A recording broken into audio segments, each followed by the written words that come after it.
I actually think Arsenal have a better chance of winning than Man City. Like, from recent form, yeah. What, Arsenal have won, like, 5 games out of their last 6 with, like, 4+ goal difference.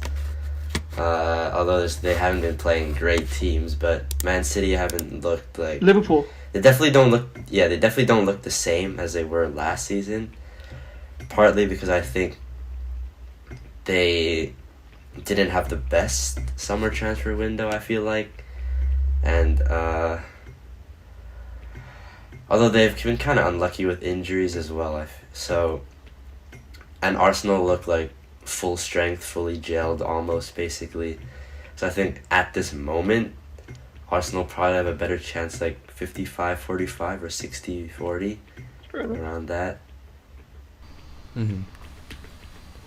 Yeah.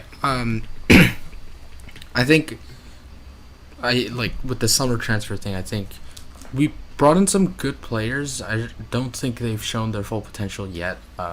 Talking about Kovacic and Gvardiol and Doku, I guess. But I think Doku has been pretty Nunes?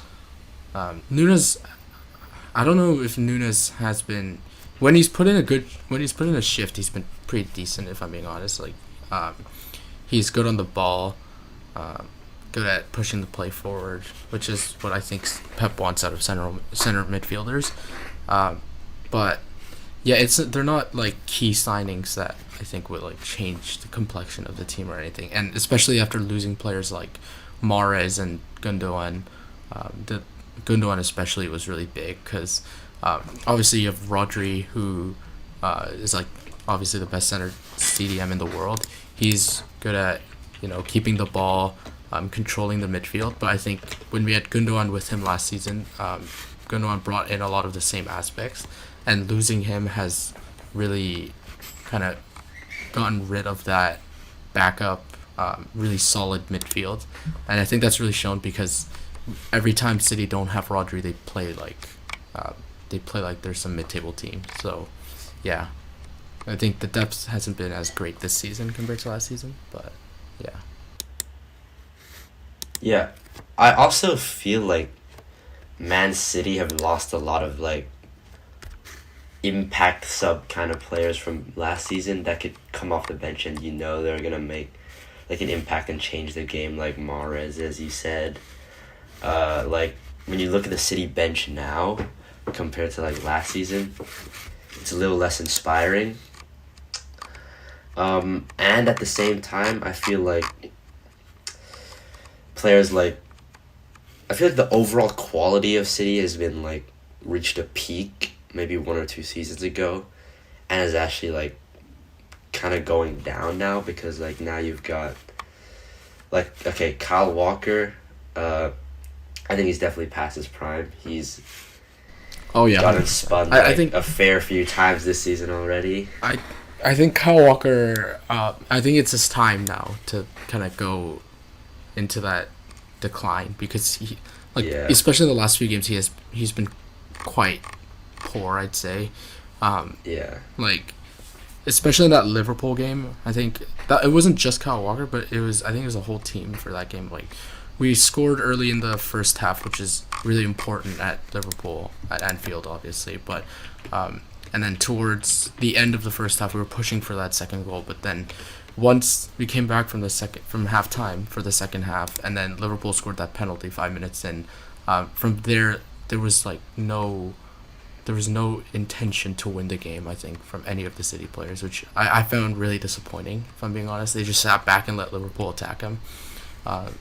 I said this when the result happened, but I think City I think they deserved to lose that game by the way they played, but they got lucky that Liverpool weren't able to finish them off.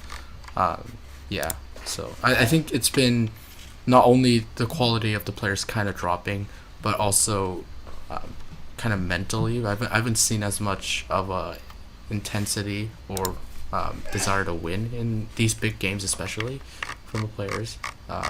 So I don't know if that's going to change or if Pep is going to light some kind of fire under these players. But if he doesn't, then I don't think we really have a chance at winning the Premier League. Yeah, I don't know if you guys have also noticed this. Maybe this is incorrect, but like